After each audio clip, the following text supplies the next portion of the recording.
I am absolutely shattered. Hello, my lovelies, and a very warm welcome to Thursday Night Live, where with me, Boaty, who's shattered. I'm absolutely buggered. Oh my God, what a night, what a night, what a night. But it's Thursday Night Live, and we're gonna have a bit of fun over the next 59 minutes or so.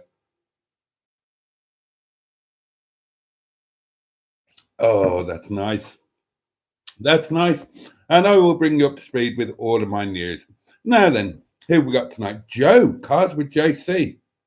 Who says? Shall I do it in his voice? Evening, Jason and chat.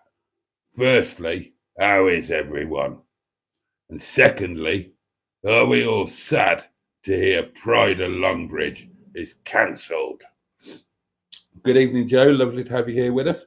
And good questions. How is everyone? And are we all sad that Pride of Longbridge has been cancelled? Guess how sad I am. Yes. Bad Books says, good evening, Bad Books. Joe, Steve Berry said on Mustard Live that Pride of Longbridge is now at the Great British Car Journey in Matlock. It is indeed. The Longboat and Octagons event has been extended. Previously, it was just the Sunday after POL. Now it's encompassing the Saturday as well, and that is being hosted at the Great British Car Journey in Ambergate. It's taking place from 10 o'clock until 4 o'clock. Tickets are £10 for an adult, and I will be there. And you can have a Momo lunch if you talk to me nicely. Thanks, says Joe. I did say it on Facebook, but I'll leave it now as I've cancelled my hotels. Looking forward to POL 2025, which I definitely will not be going to. Honestly, the biggest... Right, it's an event held in early April on a field in the UK. The only surprise here is that it's ever actually taken place. You know, this would be my top tip. If you're going to put on an event in early April in the United Kingdom, don't do it on a field. Tip number 2, if you are going to hold an event in a field in the United Kingdom, don't do it in early April. Sometime around July or August would be best. Hope that helps. It's a great shame, says Bad Books, that there's been so much rain this winter. The park must be really bad. And shame the Great British Car Journey is so far away from Longbridge. I don't think it's a shame. I think it's a bloody joy. It's in a nice place. It's in Derbyshire. Look, I used to spend a lot of time in Longbridge. Let's be honest, it's not a nice place. I was almost killed in Longbridge. But I've told you that story before, haven't I? Jimmy Quinn is with us and says, good evening, Boaty. Good evening, Jimmy. A very good evening, Boaty, and everyone in the chat says, Andrew Buttigieg, who we also know and love as Ivor Spotty Butty. Busy night, Jason, asked Joe. Oh, Jesus, I haven't stopped. I've been front of house all night. I've been running around like a blue-ass fly. The restaurant was absolutely heaving. I've got Vishnu, who spends half the night glued to his phone. And I've got a lovely other lad whose name I haven't learned yet, who wants to learn how to work front of house, which is great, except that teaching, so, it's my job to teach him everything. And it's kind of, he's got no experience. Doesn't even know how to lay a table, and it's kind of difficult to do that in the middle of a busy service. And the other side of that coin is that when you run off your feet in a mega busy service, somebody who's got no clue what to do isn't the most helpful. I mean, we got through it. Got some amazing feedback from customers actually, because I just went into, I don't normally do it, but because I was just rushed off my feet, then I just forgot about it and just went into full Boaty mode. Like like I'm doing a live stream, and just you know gave fine dining service, but in quite a jocular fashion, and the customers seemed to like it. The number of people who shook my hand and said, thanks for a great night. We'll definitely be back. This place is great. You're great. The food is great. So that's all good. But Christ, I'm buggered. More news more potential news on the restaurant later when I've caught up with the comments. Boaty will be having a party. It's cancelled, says Jimmy Quinn. I did indeed have a party this afternoon as soon as I heard. I couldn't be happier. Should have screenshot the double thumbs up, says Andrew. Dad Smith is with us. Good evening, Boaty. Hope you're well. Thank you very much. And good evening, chat. Neil says, hi all. Since when did Joe sound like Phil Mitchell? Well, since he started, well, I don't know how much I can say. There's a rumor going around, allegedly, that Joe is now running a protection racket around Bude, and that he's just popping around local businesses and explaining to them that, if they want their properties and features to remain intact, they might want to pay a small sum of money every week. It's just a rumor. I don't know that it's true, but there we are. I hope you all enjoyed the Feud in Bude live stream last night. I certainly did. I don't know why it's not in June or July when it's summer, hot and dry, says Joe. There's a very good reason for that, Joe, and nobody will tell you. They all say they're tired of telling you why it's held when it is, and they're not going to bother telling you now. So, who cares? Who cares? Pingu Concord is with us and says, salutations, sumptuous sarcasm, Celia Sentinel. Christ, I deserve a medal for getting that in my state. Good evening to you, Pingu. Name me -1 is here and says, bosh. Bosh indeed to you. Have you been unexpectedly busy again, asks Pingu. Yes. Oh, God, yes.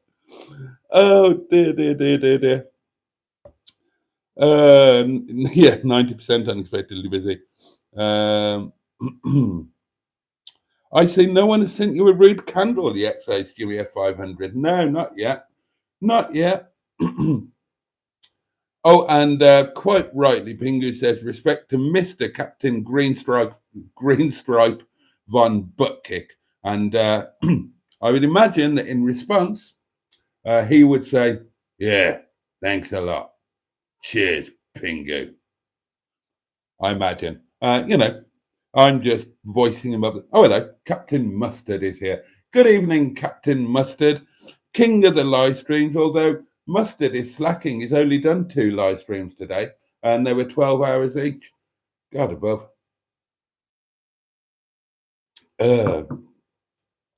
Neil says, we need to organise something with Paul to do a convoy somewhere on the Saturday so people can attend that. I'm sure the meeting of services to somewhere like Gaydon or the Great British Car Journey.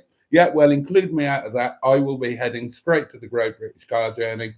I'll be there nice and early. I'll be filming. I'll probably do a live stream, and I will probably take some Momo to cook and flog to hopefully pay for it. I'm actually quite looking forward to it. So remember, Great British Car Journey, Ambergate, Saturday, April the 13th, 10 until 4.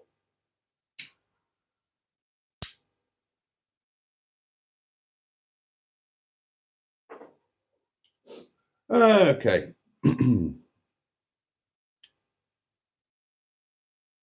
Bad Book says, I was at a restaurant this evening and a film was being shot in the street outside called Momo. I kid you not. German film for Netflix. I'm not looking forward to it, says Mustard. Oh, well, I don't care. Mr. Stephen Parry from Port Sunlight in the Whittle, the Leisure Peninsula, says, how is your ship today, Mr. Captain Mustard, sir? And how was your live tonight? Well, I'm sure Captain Mustard will answer that. He'll probably answer that in another live. Go on, you can squeeze one more in, Captain. I mean, it's only early doors. Don't worry about me. You go and squeeze another one in before bedtime. You can get an hour and a half in, surely. So yeah, that is the major news of the day. Pride of Longridge has been cancelled because, and nobody saw this coming, a field in Birmingham in early April is wet. Who could possibly have foreseen that? Probably everybody who was at the last one last year got their car stuck and had to get towed out by a tractor. Hey ho.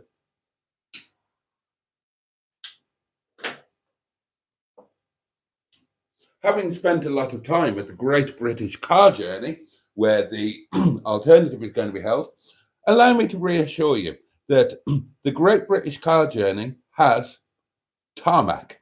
It has a road, a tarmac road that you drive to, and then the actual place itself, the venue, and the car park has got tarmac. It's not a field. Wonderful. Really, really convenient. And guess what? The building itself, it's got a roof. So if it rains, you can not get wet. And it's got a cafe and toilets. What a wonderful idea. Boaty, you could do a rate my plate video there, or rate their missus, says Pingo. Oh yeah, well that's one way to get myself shot, isn't it? Plenty of mud for them with hippos, says Pingo. Oh yeah, yeah, I could take Boo, couldn't I? Although if it's, I think I'll probably take Mince Bag if the battery's okay. Now then, what was I going to tell you? I have got news. Okay. Well, first up, the Rover 623, a car which I absolutely love, has today passed its MOT. So it just needs a little bit of tax, and legally it can be on the road. And I have plans for the Rover 623. One of two, well, some things are definitely going to happen, and then it's up in the air. Now, as you know, I'm going to Wales on Monday, and I'm going in Dick-a-Dum-Dum. In 2 weeks' time, I am committing myself, I don't know how I'm going to afford it, but I'm committing myself to going for a second episode to give it its best possible chance. And I will be going in Windsor Davis, the Rover 623 GSI. And part of what I do on those 2 days in that will be making a sales video. And when I come back, it will be going onto eBay. Possibly. There is another alternative. And the other alternative is this. Tonight, I think, it's difficult to tell sometimes, tonight I think Bishnu offered me a job, like a proper job, in addition to my current job, a kind of job that takes up your day as well as your evening. I think, as I say, when you're dealing with my wonderful Nepali family people, it can be difficult to tell.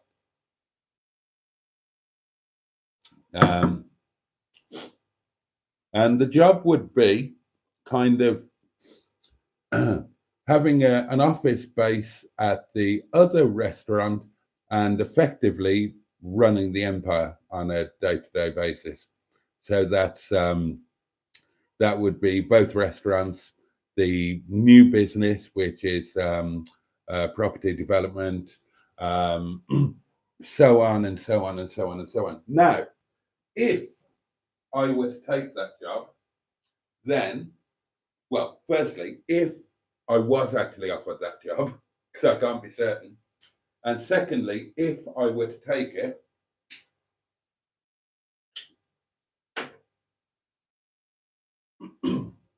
then that would effectively spell the end of YouTube and messing about with cars. So, not totally, but, you know, couldn't be anything like it is now. Simply wouldn't have the time to dedicate to it. So what I'm working through in my mind is this: give the Welsh thing a couple of episodes, see how it does. Now, if it looks promising, if it looks as if it could actually become a really worthwhile something and lift and make the channel into a really worthwhile something, fine, great.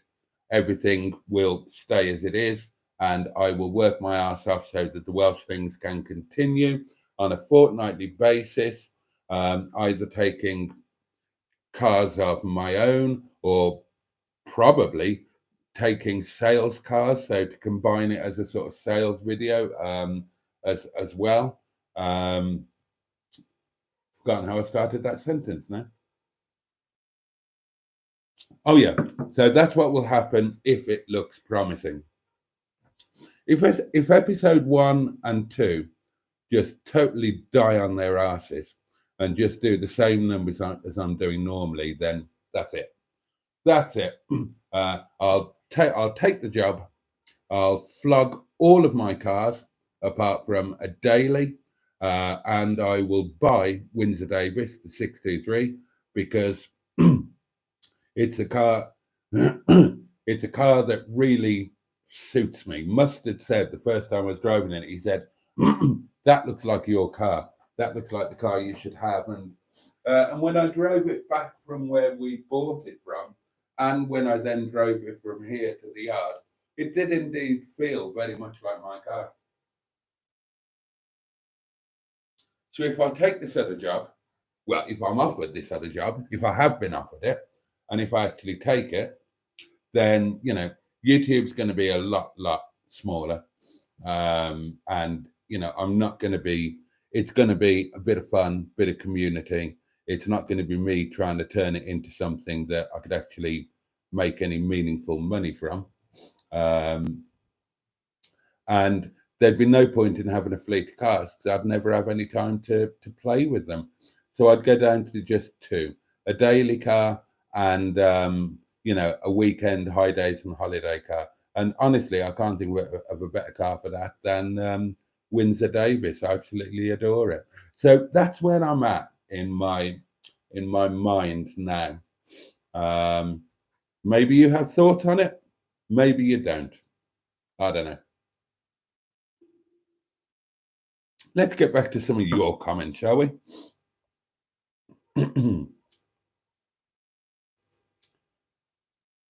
Get that Tash ground, says name me -1 after Wales. Mr. Stephen Parry from Port Sunlight in the Whittle says, what cars have we been out in today? Mr. Boaty on YouTube here. What have I been out in today?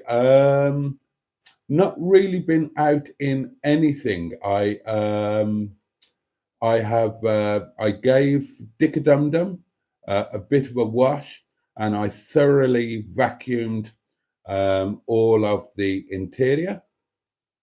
And I also discovered that his screen washers aren't working. I topped them up, they're still not working. I've not had an investigation. I don't remember them not working before, so I assumed that they did. But yeah, I couldn't hear the motor going. Had a quick look in the old handbook, and it looks like the wipers and washers are on the same fuse, and the wipers are working. So I assume it's not. I assume it's not a fuse. So I guess that's something that needs to be investigated. And for one stupid moment, because I am a particularly stupid man, as some of you know, I thought, oh no, it will not be safe or advisable for me to take Dick a Dum Dum to Wales on Monday and Tuesday with no windscreen washers. And then I remembered that the reason I'm taking Dick a Dum Dum is because it's going to piss it down every minute of both days. So I think we can fairly safely assume that windscreen washers are not going to be an essential requirement. I think that's probably fair to say, isn't it? So yeah, I gave Dick a Dum Dum a vacuum out, gave him a bit of a wash. He needs a proper wash. He needs filling up with fuel. Not quite sure yet how I'm going to make that happen, given that I had a bloody direct debit bounce today that I forgot about. I was just under my overdraft limit, and I thought, I thought, we'll be okay. Oh, and then something went out, and I was just over my overdraft limit, but the bank allowed it. And I thought, oh, that'll be okay. That'll be okay. I'll sort something out tomorrow. And I checked my bank online statement doings, and I checked back to this date last month, and there were no other direct debits due out. So I thought I'll be okay. I'll try and get some cash and pay in tomorrow. And then I got the bloody text message of doom, didn't I, tonight when I was at the restaurant, saying we've refused a payment on your account due to insufficient funds. Oh, well, what the hell was that? I logged in, had a look, and of course, it was the bloody insurance for Andy Pandy, wasn't it? I completely forgot that I'd set that up. And the first direct debit was due out today. Well, that's bangs, doesn't it? Never mind. These little things are sent to try us. And what else did I do? Oh, and while I had the vacuum out, I swapped the cars over because I wasn't going to work again in Dickadum tonight. God, too much fuel. So Andy Pan brought and swapped them over, brought Andy Pandy back into pole position, and I thought I might as well vacuum him while I'm at it. So I did, but I didn't go out in either of them. And then tonight, I'm so sorry. Tonight I did indeed go to work in Andy Pandy, and it was quite a pleasure to get back into him actually. In some ways, he's a pain in the ass to drive, but in other ways, he's very Moorish. I'd love to get the gear change sorted. There's something going on there. He doesn't like going into gear. I don't know whether it's a clutch thing or a synchro thing. I'm thinking, to be honest, that it could be clutch. Well, it could be either.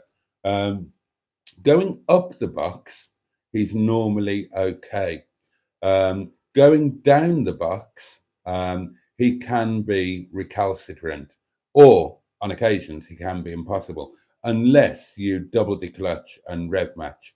If you double declutch and rev match, then not a problem. He'll pop in, which could suggest a weak synchro, but it could also be just as easily be a clutch issue, you know.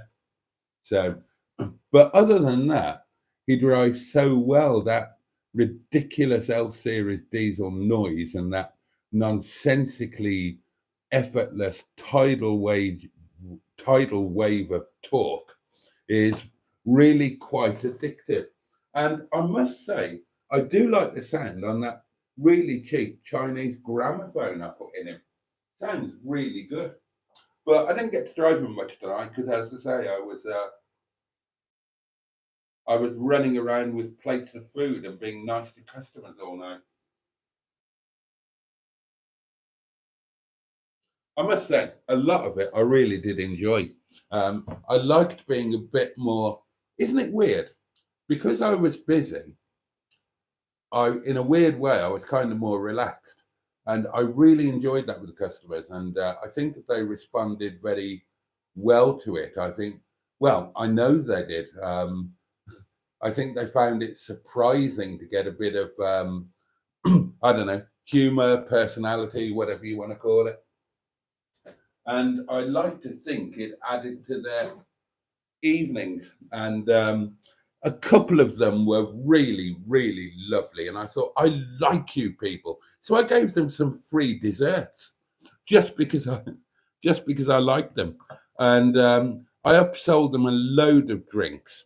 I quite like being behind a bar. I haven't done it for God Almighty. I had my pups when I was like 20 years old, something like that. So I haven't properly been behind a bar for yonks. And I was behind the bar loads tonight. And I really enjoyed it. And I really enjoyed spiffing up the drinks and just making them look and feel like a bit more exotic. I bought some fantastic glasses. Bought them online because we didn't have any suitable glasses for putting a gin and tonic or something like that in. And of course, so many of the modern play, and I really enjoyed that. A customer ordered a vodka, lime, and lemonade, and I put it in one of these super fancy tulip bowl-shaped glasses on a long stem with a shed load of semi-crushed ice. Um, and with a straw, and I did the rim of the glass and squeezed a bit of lime around there, all of that sort of nonsense. I really enjoyed that. And she had another one that she wasn't planning to have. And I enjoyed just buzzing around the tables and making sure that everybody had absolutely everything. And as soon as a glass was emptied, they got the offer of another. And we had a load of people in there that I didn't recognize tonight. And I really enjoyed talking to them about the food. They thought that they were just coming to an Indian restaurant. They didn't really understand about the Nepali thing. And I really enjoyed, as much as I could, given the time constraints, having a chat with them about it and pointing them in the right direction of some of the dishes. We did well on Momo tonight, darlings. I got the old Momo out there, didn't I? Right, where did I get to with the old Commentinos? Something around. I did that one. I did that one. All right, let's get our thinking caps on, says Neil, and have a chat tomorrow. Joe says I'm back. I'm sorry, I was finishing editing a video. Oh, you show off, Joe. God, is it that time of the year already? You're putting out another video. Doesn't seem like a year since your last one. Take the job, definitely, says Pingu.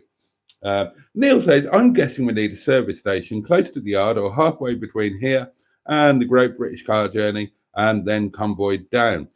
Neil, why would you go all the way up there just to come back down? Just go straight to the bloody place. Go straight to the place and meet up there. No point in driving north really early just to drive south again. Or have a convoy from Birmingham side or something. Great news about the job opportunity, Jason, says Joe. Well done. Thank you, Joe. If it is a job opportunity, as I say, it's a bit confusing. Bish was just having a right old moan because he's got too much on his plate, way too much on his plate. He's got nobody that he can delegate to. He can delegate some of the day-to-day running of the restaurants, but he can't delegate anything else. And he's just running out of time, and he's getting ratty with it, and he's spreading himself too thin. He's going to make himself ill.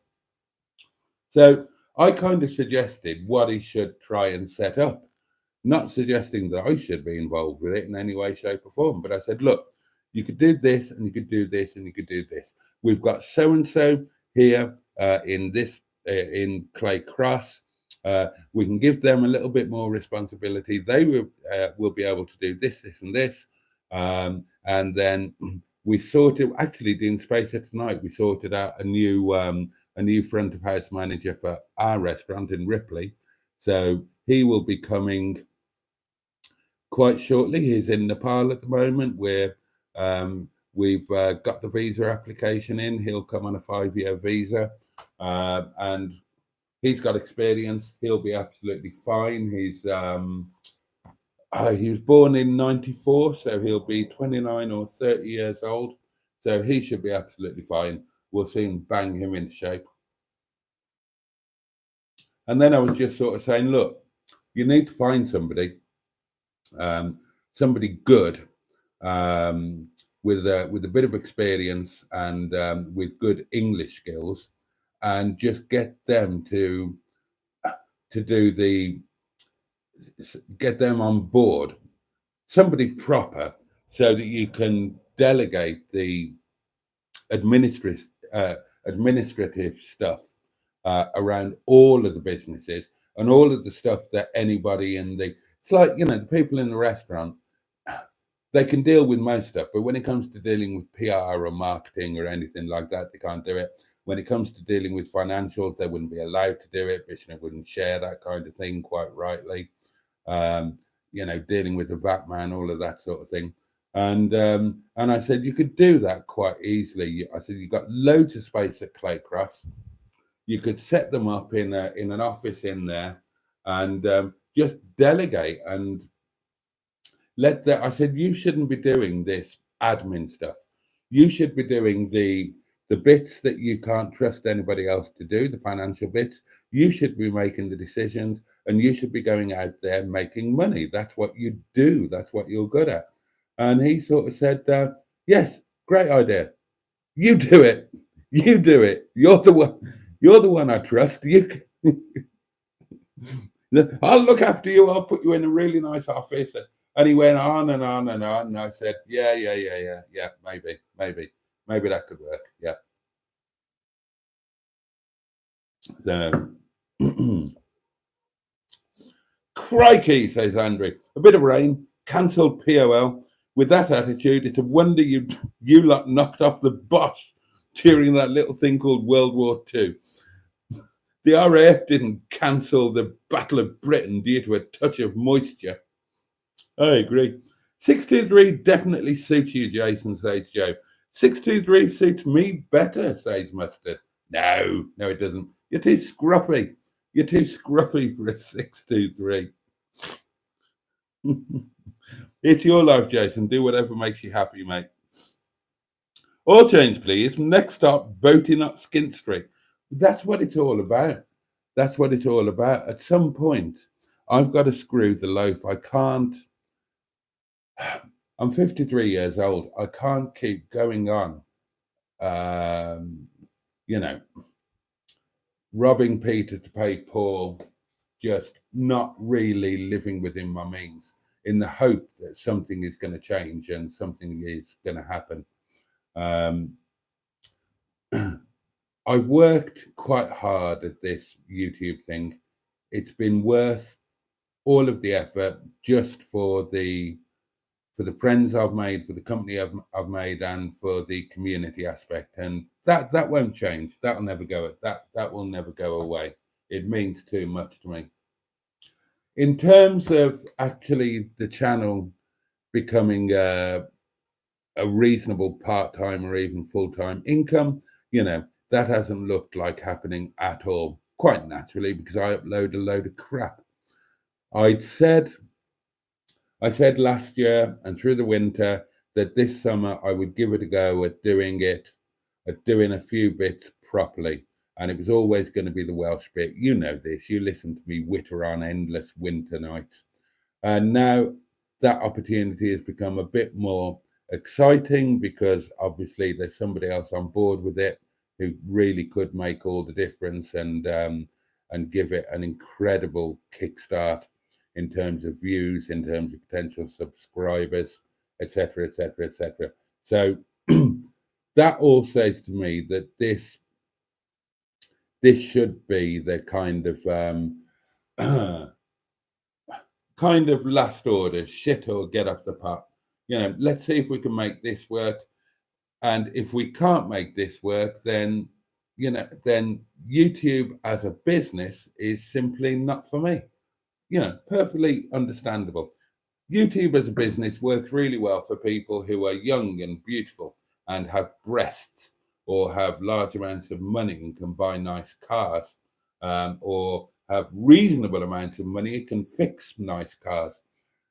YouTube is not predominantly or ideal for just an old fat bloke who likes to come on and waffle a bit. That doesn't really work so well. So yeah, let's give it this last shot. And if the Welsh thing flops, and there's every chance that it might, it's a competitive old market out there in YouTube now, isn't it? And people might not be particularly interested in a middle-aged bloke nearing death wanting to go back and reconnect with his homeland. And even if they would be interested in it, then the YouTube algorithm might decide that it's never going to show my video to anybody. Or third possibility, the videos might be really, really shit. That's a real likelihood.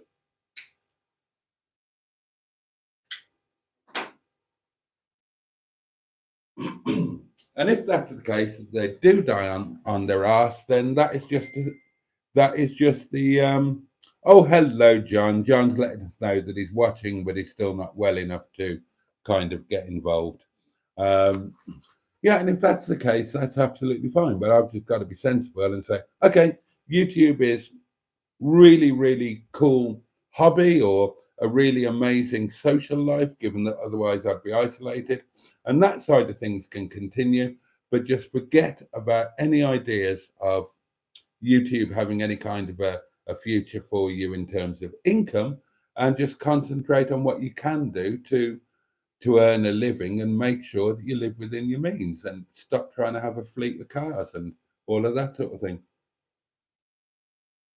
Which wouldn't be the end of the world, would it?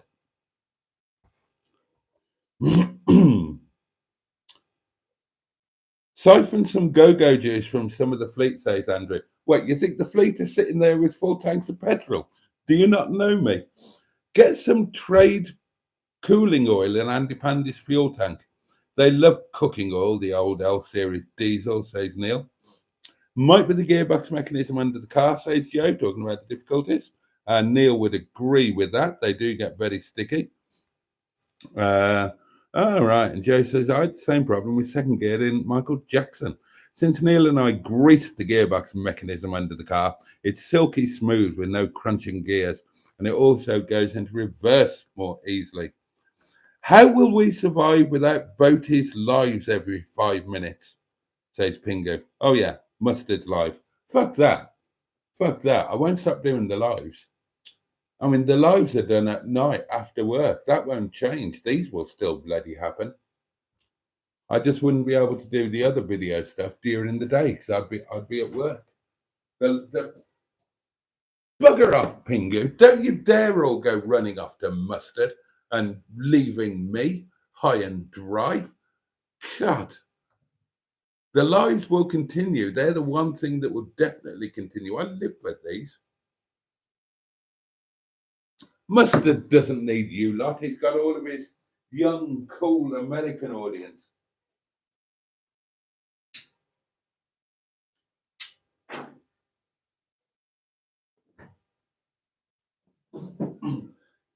He likes them more than you. He likes answering questions like, how old are you? What is your past career?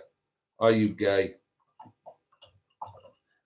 Would you support me if I went poo-poo under your car? I swear to God, the average age of his audience is about 7.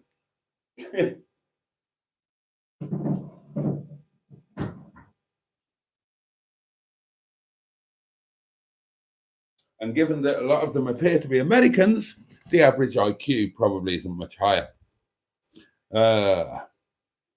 Trouble is, Boaty, says Jimmy Quinn, if your direct debit for your insurance is declined, they will cancel your insurance. Well, hopefully they won't. Normally they try and take it for a second time before they do that. Hopefully. Will Boaty's pottering lube be okay for Boaty to lube up Andy Pandy's gear linkage? Oh dear. Rocket lube and I work it through the gears while you're doing it. Oh dear. We could meet at multiple services if we meet up at like 2 services down towards the Great British Car Journey. We can all tag along as where we live would be a great idea to sell merch and stuff. Oh, okay. MTV, Mustard TV. Oh well, that'll be the next thing. I fully expect Mustard to have his own channel on American television. We were talking about this on Monday. And I wasn't even joking. The kind of reaction that Mustard is getting to what he's doing, it sounds nonsensical, but I genuinely wouldn't be totally surprised if some weird American TV network came and said, hey, we've seen your live streams. We like how laid back you are and how you look like a camp damn Jesus. And we like that you give the young people some advice. And we've been watching your live streams for more than 1 week, and we haven't seen you shoot anybody. So we think you'd be a good role model. we'd like to give you a syndicated television series. And Mustard would say, yeah, okay. But honestly, I can see that happening. I could honestly see that happening. Oh dear. God. And they'd come back to him. They'd come back to him an hour afterwards and say, well, have you had chance to think about our offer? And Mustard would say, well, I've just cogitated. And then break wind furiously.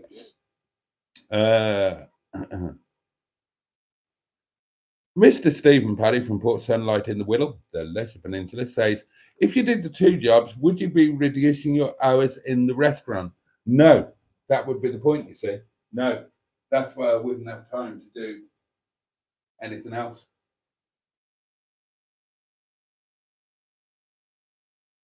It basically means that I'd just be in the restaurant from, I don't know, probably 12 noon till 12 midnight, something like that.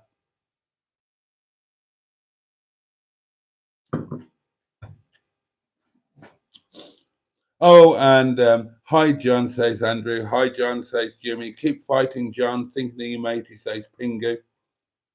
I love being asked if I'm gay, says Mustard. Yeah, we've noticed. Am I going to have Monday back as a work day? Again, asked Mustard. No, because on Mondays, restaurants are shut. None of us do any work on Monday. So fuck you. I'm still coming to the yard, and it's your turn to pay for lunch next time.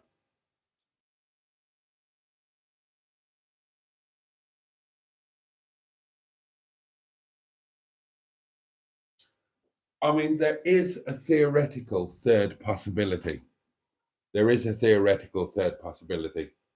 Let's say that the Wales thing wasn't amazing, but didn't totally fail.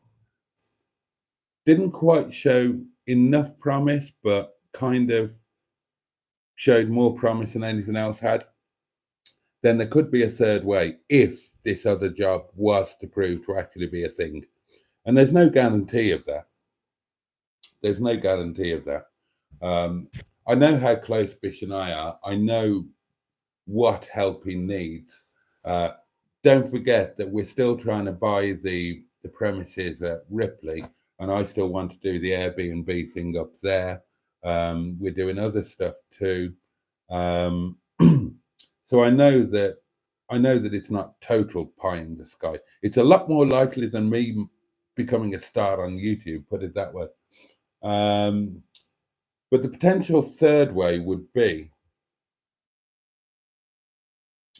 that the job thing was a thing and I kind of did it, but I could keep Mondays and Tuesdays so that I could still do if the Wales thing showed a little bit of promise, I could do that bi-weekly, once a fortnight. And the other Monday and possibly Tuesday as well could be yard days for trying to do something with the cars, or just hanging out with Mustard and annoying him and trying to sabotage his YouTube channels.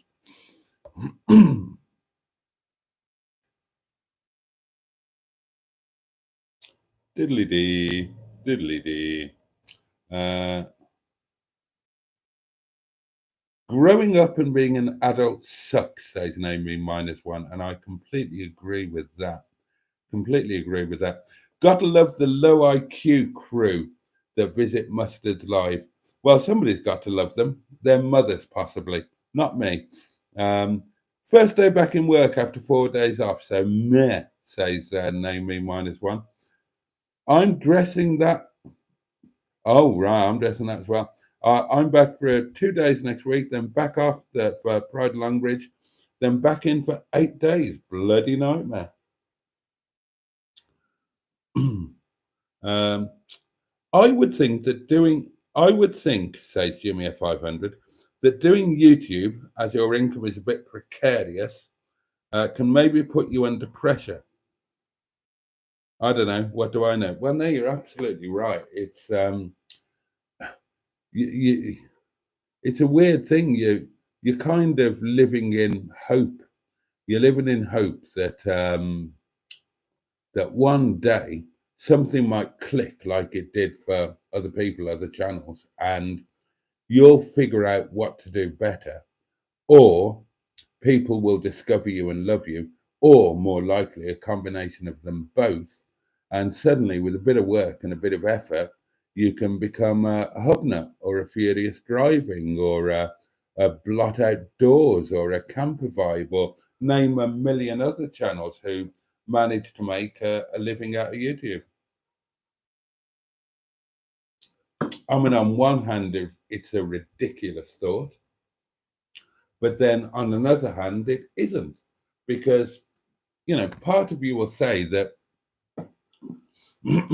if I can get 3,000 people subscribed and watching, or if I can get a video with 10,000 views, um, then why couldn't, if I can get 10,000 views, why couldn't I get 100,000?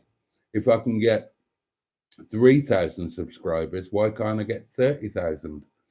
And you just think that, why couldn't that happen? I guess. I don't know, but I guess.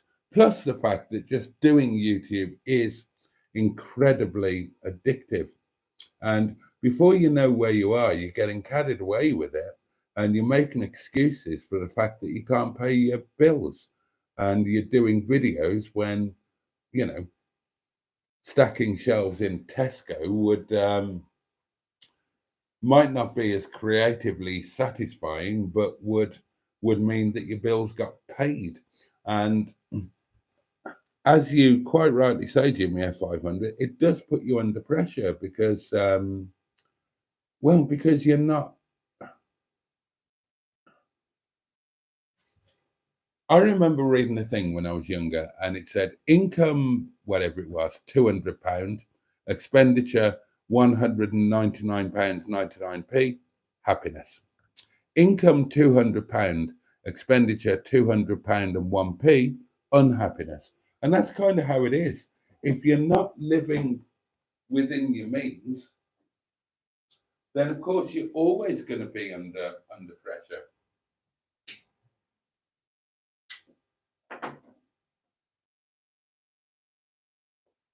And it's not something that can continue ad infinitum.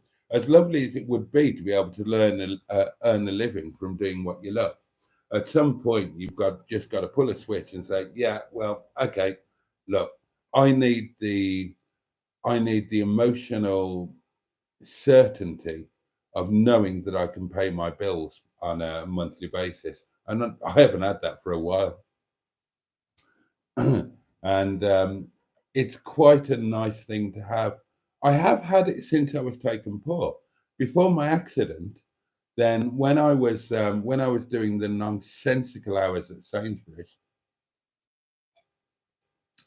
then I wasn't doing well, but I was doing okay. I got I got a chunk of money going into my bank account every 4 weeks, because you were paid four weekly at Sainsbury's. And that level of wage that went in every 4 weeks was enough to pay my rent and all of my bills, um, and just about enough, leaving enough over so that I could feed myself and occasionally buy underpants. I wasn't comfortable, not by any means, but I was just about living within my means. And that was reassuring. And because I was paid four weekly rather than calendar monthly, then every 4 weeks when I paid my rent. And that meant that I got, depending on how the year went, I got 1 or 2 months a year effectively rent free because I'd already paid them. And so that freed up the money that meant that I could go to Malta and Gozo in like Jan, Feb, March, and April. So of course I was doing that on the mega cheap, and there was enough money from those two effectively extra paydays that meant that I could do that. And it was quite a comfortable life. And I wasn't massively planning on changing it. But then the FSM decided to change it by poking me with his noodly appendage and making me fall over and break all sorts of things. And then everything went to, oh God, things went to hell in a handbasket.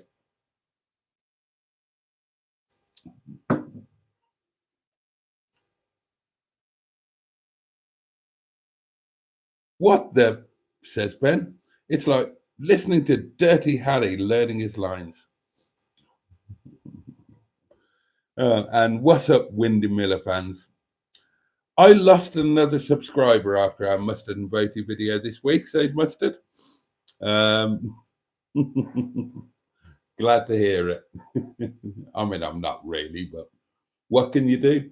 What can you do?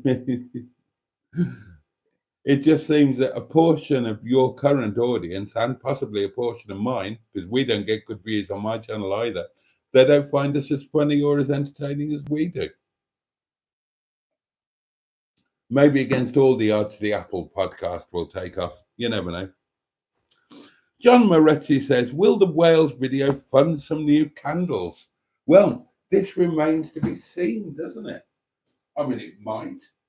Or it might just completely drain all of the, I was going to say all of the available funds that there aren't any, all of the non-available funds.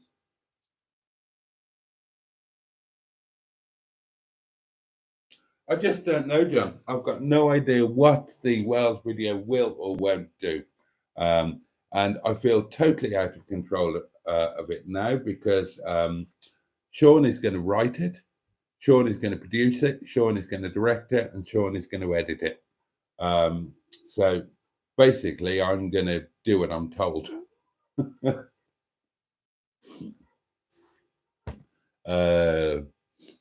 So, I mean, it's not exactly like that, but you get what I mean. I don't have any plan. I stopped writing the script. I don't know. I've got a vague idea in my head, I suppose, but it could just be a complete flop. A complete flop.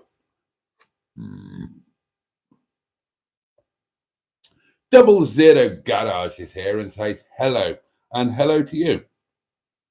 And more than hello, I will say congratulations, because 00 Garage hit a bit of an old milestone very recently, possibly today, in fact. And the 00 channel has now hit, and it's always been a milestone, but now it's a more meaningful milestone because YouTube have changed the rules a bit. 00 Garage has hit 500 subscribers, which, let me assure you, anybody with a YouTube channel will tell you is no mean feat. So many congratulations on that. Before, 500 just used to be a unitary milestone that was meaningful in terms of 500 being a meaningful number, certainly in terms of Roman numerals anyway. But now it's a little bit more meaningful because assuming that you've got, I think, 3,000 watch hours within the previous 12 calendar months, you can partially monetize your channel. You can monetize fan funding, but you can't monetize ad revenue, I think.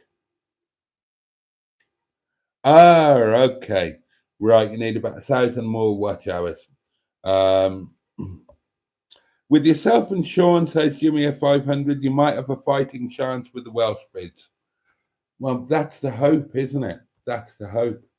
And I'd be crazy not to accept Sean's help because, you know, he's doing it. It's working for him. So I'd be crazy not to go with it. Quite apart from the fact that I like the guy. I genuinely like the guy.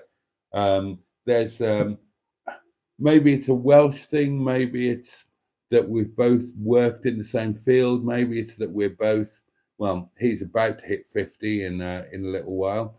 I hit 50 a little while ago, and we're both still trying to make our way in the world, albeit that, I kind of did make it and then kind of plummeted.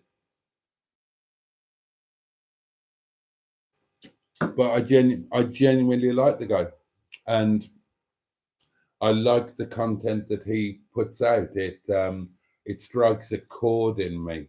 It strikes a chord in the Welshman in me, because I know that many of you have watched, some of you have watched his videos and said, "Oh no, not for me." But if you look at the back catalogue and the back story, then it will become a little bit more enticing.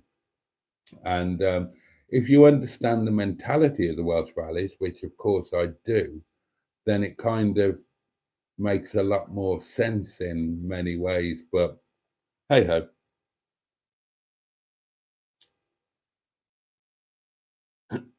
Oh, and everybody is congratulating them. The only thing that upset me about that was that, not upset me. Oh, be careful what you put in a video. Is the and thank you for the reminder of not freezing my wine. No, me -1. I've kind of failed at that, but never mind. Yeah, be careful what you put on a video, because our friend 00 Garage stuck out a video saying, which I watched earlier, and the reason I watched it earlier, just before this live stream, in fact, the reason I did that is because I watch all of his videos, because he's a really nice man. I enjoy his videos very much, and that's why I watched them. But he was, oh God, and God knows I know about this, don't I know about this? He was talking about thanking his subscribers and his viewers, quite rightly. Tonight's wages. I forgot that was there. Is there anything else there? No. So yeah, he was quite rightly thanking the people and whatnot. But he kept saying that, I've hit the milestone of 508 subscribers. And I'm looking at his channel and he's got 507. And I thought, which of you bloody arseholes has started watching this video talking about 508 subscribers repeatedly and unsubscribed just for shits and giggles? And I thought, it's exactly the kind of thing that people have done to me. I remember that when I hit, I think it was when I hit 100, and then again when I hit 500. Oh, and it was one big one. I think it was 500, a relatively big one. And about 30 of you arseholes unsubscribed on a live stream. Do you remember this? Were any of you around then? I was doing a live, I was doing a thank you, 500 subscribers live stream, and about 30 of you unsubscribed just to put the raving willies at me. And somebody said, you've actually only got 476. I thought, oh God, and it was you bastards. It's not the kind of thing I would do, Mustard. Oh yeah, actually, it's exactly the kind of thing that I would do, and it's the kind of thing that I actually did do, didn't I? And I told you about it. That's why you said that. Yeah, I forgot that.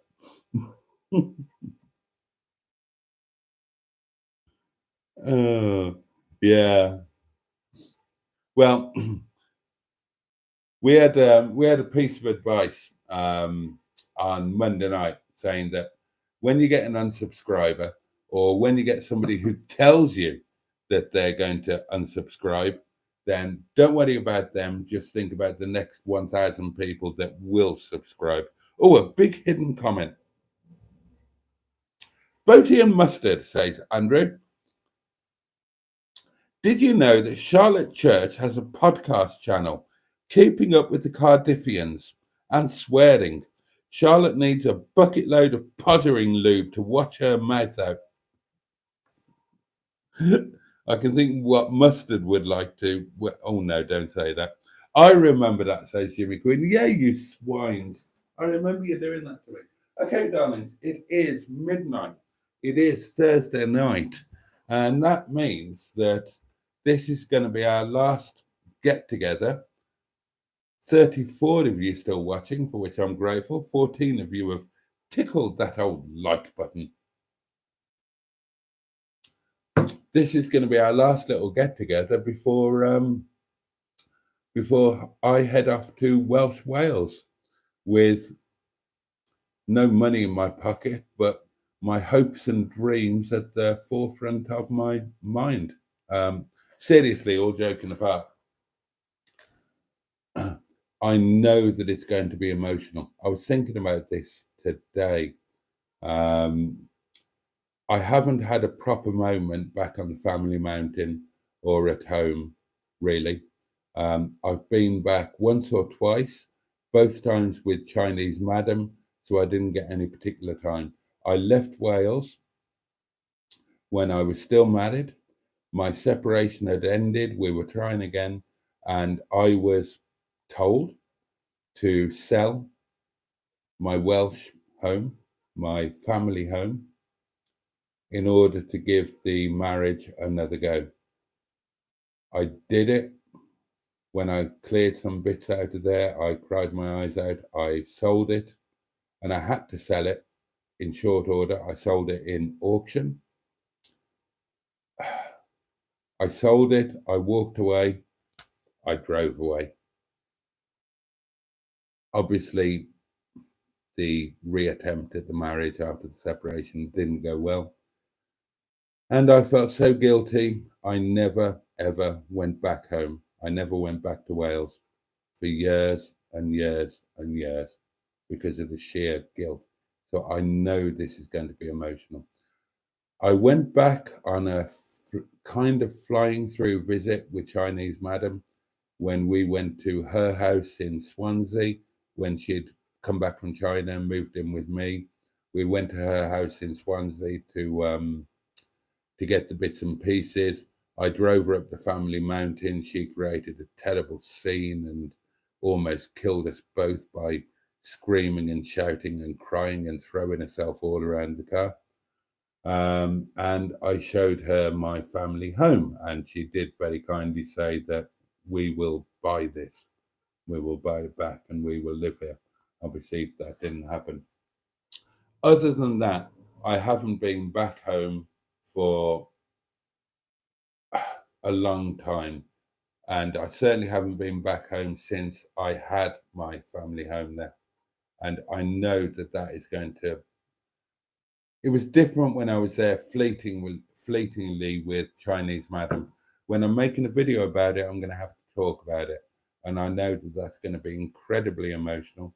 I know that when I stand on the mountain and talk about the fact that I'm a man with no family left and all of my family were blown to the wind, their ashes were blown to the wind from this spot.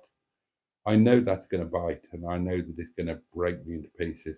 And a weird little thing is that I will be staying in Kumbach on Monday night, where my father was born and spent the first few months of his life before the family moved to Glennaith. And that will be the first time that I've slept in my homeland of South Wales since I sold the family home. And I know that that's going to be incredibly emotional as well. And I'm kind of dreading it in the same way that you might dread a therapy session. It's going to bring up a lot of stuff. I'm glad that I'm not going to be on my own because that is going to rein it in a bit. And, it means that I can control it and let it come out maybe over at least 2 episodes, maybe more if it goes well. I can let it come out gradually and become okay with it and explore it and share it. And remember, above all, now because of a particular opportunity, I'm looking at this as a potential boost for the channel. But remember why I was doing it originally. Think back to last year and all of last winter. I said that all of you guys, you've become my friends, my dear friends, and you've become my sanity and my escape, and so on and so on and so on. And I said I wanted to share this with you because I've never done it. You know, you know a lot about me. You know my situation now. You know where I live. I don't hide anything, and you know my professional past or unprofessional past or whatever. And I wanted to share with you my roots, my childhood, my family, the stuff that probably fucked me up and at the same time forced me to become whatever I ended up becoming. And that hasn't changed. Yeah, I'm trying to turn it into some films that might or might not do okay on YouTube. But that was the original reason for doing it, for to share all of this with you guys. And if nothing else, I'm looking forward to doing that. As difficult as it undoubtedly might be. Okay, 7 minutes past midnight. Let's catch up with the comments. Let's say our good night. Thank you, John. That's John pinging me. Let's say our good night and let's crack on with the weekend. I'm probably not going to go live between now and Monday night, but I will be live on Monday night at the hotel in Cumbark. Believe that. And I'm hoping that as many of you lovely people will join me there as possible, because quite honestly, I'm probably going to need you. Otherwise, it could be a difficult night. Whereas I'm sure that if I go live with you, then it will be a great night. And there we are. So, right, back to the old comments.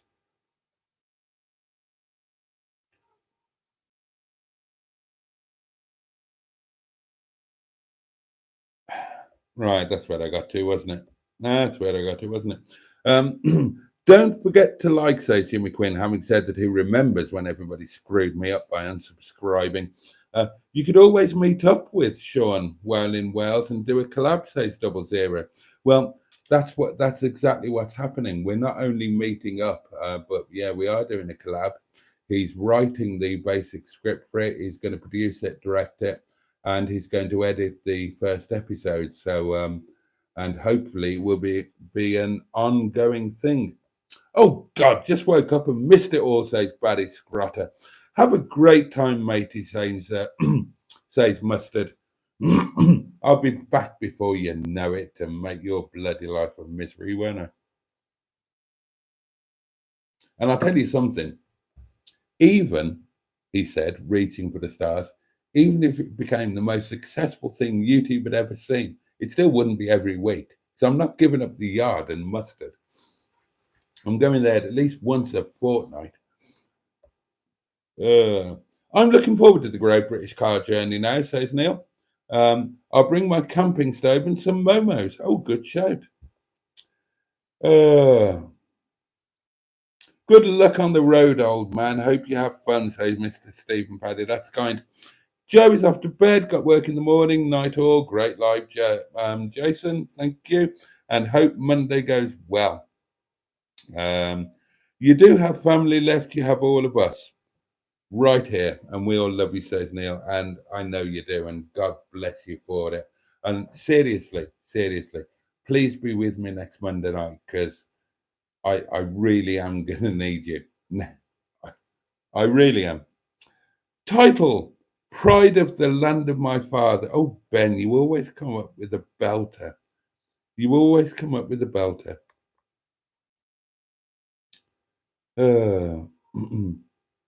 Yeah, that's going to be the title for tonight.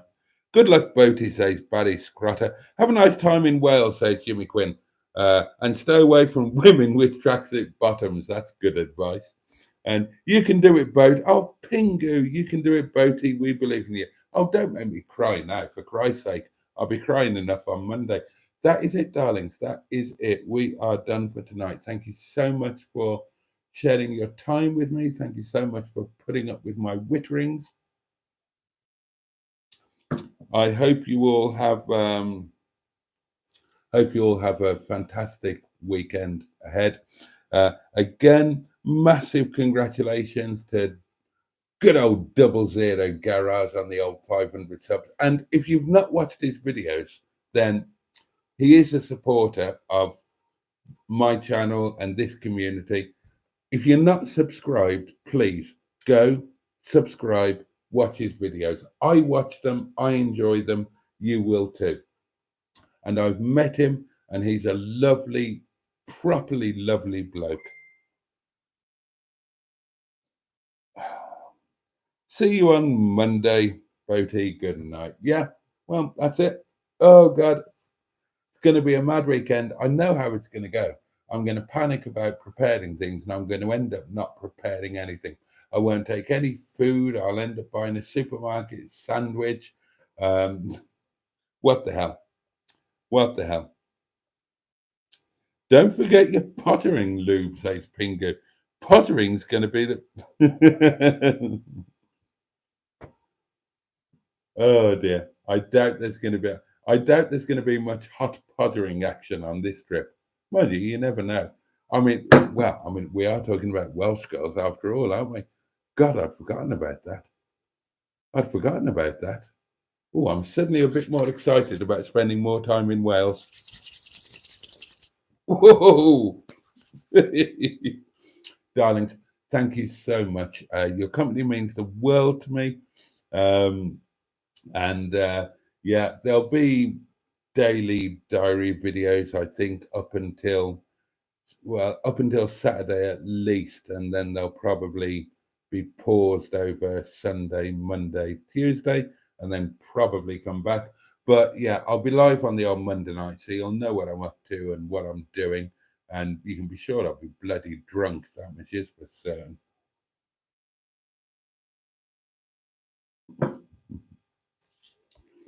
Leave Sean alone.